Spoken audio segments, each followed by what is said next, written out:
In a world where stories come to life on the big screen, the magic of film and television offers us a chance to escape, to dream, and to explore new realities. But behind the enchanting facades and captivating tales lies a reality that we can no longer ignore. Imogen, I know you're having fun, but we need to crack on. Okay, so without wishing to sound like some sort of profound trailer, film and television does provide us with escapism, and arguably at a time when we need it most. And so as such, we tend not to associate it with the climate crisis. But the TV and film industry does have a big impact on the planet. Thankfully, however, in a city where heroes never sleep, they will stand together and fight for change. Oh, for goodness sake. Love everything electric? Then join us live in Canada this September, the South in October, and Australia and London in 2025.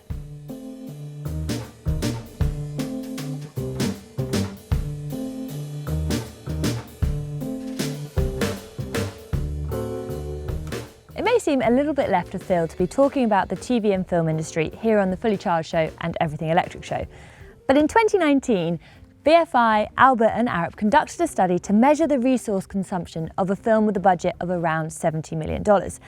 And they found that they have around an impact of 2,480 tonnes of CO2 equivalent, of which 51% of that is down to transport, both land and air, 34% is down to mains electricity and gas use, and 15% is down to the use of diesel generators. To put this in perspective, that energy consumption could power Times Square for 5 days. Fuel consumption that could fill an average car tank 11,478 times. Air miles that equate to 11 one-way trips from the Earth to the Moon. Waste generation equating to the weight of 313.5 blue whales. And plastic bottle usage equivalent to those used by 168 people over the course of a year. That is a lot, and especially given that in 2019, so pre-COVID, over 9,000 films were made globally. And granted, not all of those would have had a $70 million budget.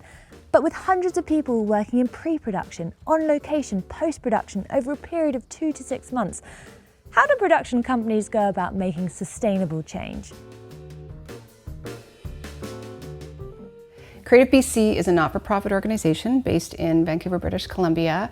We're in place to promote the economic development of the creative sectors in the province, book and magazines, digital media, music, and the motion picture industry. And within all of the other initiatives that we do, specifically for here today, we oversee Real Green initiative within the province to promote and maintain and grow sustainability in the motion picture industry.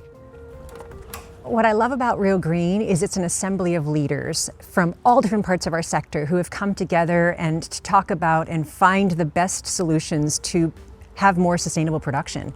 In fact, it was through the Real Green Clean Energy Committee that it gave us the idea to really focus our attention on reducing the fuel use for production. So in doing that, it encouraged us then to install some EV chargers so that they can support their electric fleet and to encourage them to rent electric vehicles for production.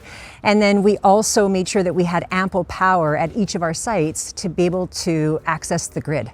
And is it possible to do a production here without any diesel generators? Oh, absolutely. In fact, we don't allow it. That's absolutely incredible. And one of the things that we've observed, we've seen some filming taking place on the streets in Vancouver. Mm-hmm. Those diesel generators are noisy. Yes. It must be brilliant actually to have film crews that aren't having to contend with noise and editing that out in post-production. Yeah, and that's interesting. That's not a benefit that I was considering before, but you're exactly right. There's just so much that goes along with a diesel generator that just is eradicated when you can plug into the grid, which is why in Vancouver we're so proud of those power kiosks that we have as well at very popular filming locations. There's a lot of filming in the city of Vancouver. It's a fabulous place to bring productions, but we'd be dragging diesel generators, and of course we still do to some extent. And so they came up with a way to actually have a permitting process where, say the fabulous Vancouver Art Gallery downtown in Vancouver, there's enough power there that you don't need to have a diesel generator. In fact, you're not allowed to bring one. So they've designed these kiosks that work not only just for the motion picture industry, but for festivals, music festivals, and that kind of thing. So it's sort of cross the board for the creative sectors. working with industry, working with the Directors Guild of Canada, the BC branch as well, and the GenioOps, we now have heat maps. So when productions go to any part of the Lower Mainland, not just in the city of Vancouver, they go in and they mark where they are using generators, and we can start to see, hey, there's a lot of production here, there's a lot of diesel generators being used, how can we work with that municipality? And it's what the City of Vancouver did to say, these 4 or 5 areas really could use power kiosks.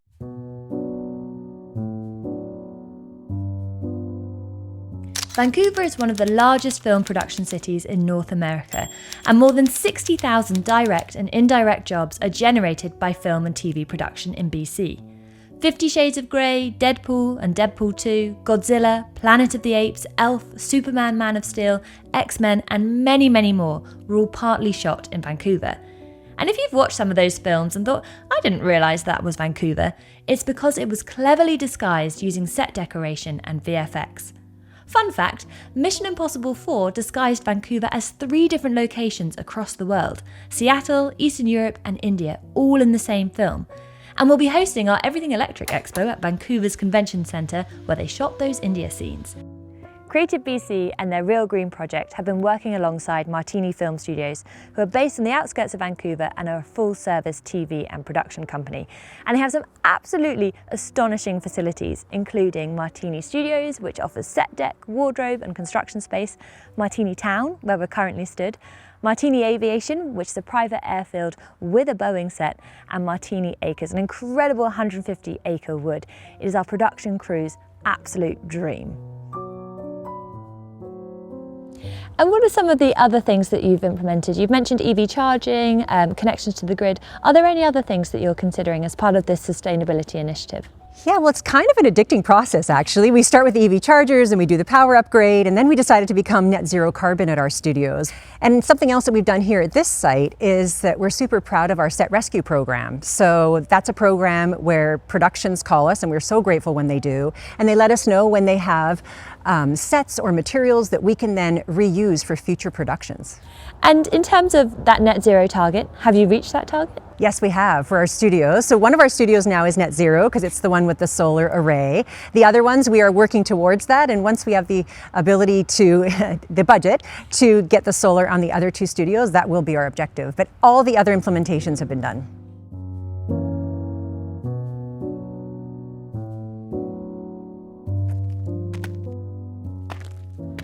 The TV and film industry clearly have some really innovative ways to transition to a more sustainable era.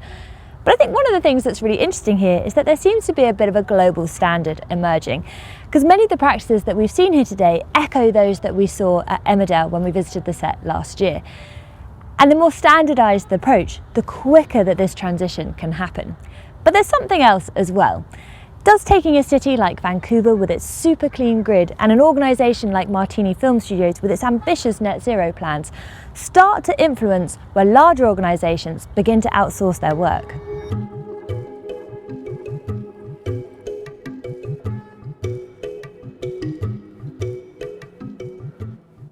So there's, of course, a few factors that are really in the first tier of decision making when they're trying to decide where to place a production globally. Of course, the first is always the creative look. You know, does the location have the look that they need for the creative vision of the show? And of course, budget is always a big consideration. And I know that there's a lot of thought around green production because we've noticed, even the last 7 years that we've had our business, is that productions now are calculating their carbon footprint for every production, and they have very aggressive carbon reduction goals. So I do feel that in the near future, they are going to start making the decisions based on that information in order to meet their goals. And when they do, then we're ready. For some of the larger studios, absolutely, I think it does play in. They know that we have the resources, we have the infrastructure, we have the clean power kiosks, we have Real Green, we have the opportunities so that productions can really get in. We always say fix it in prep as opposed to fix it in post. So particularly around sustainability, that's something that we really try to get in with productions the minute we can see that they're landing in Vancouver, to say, let's make sure that those conversations are part of those early prep conversations with all the department heads and with the studios, both here in Los Angeles, but the line producer, production manager running it.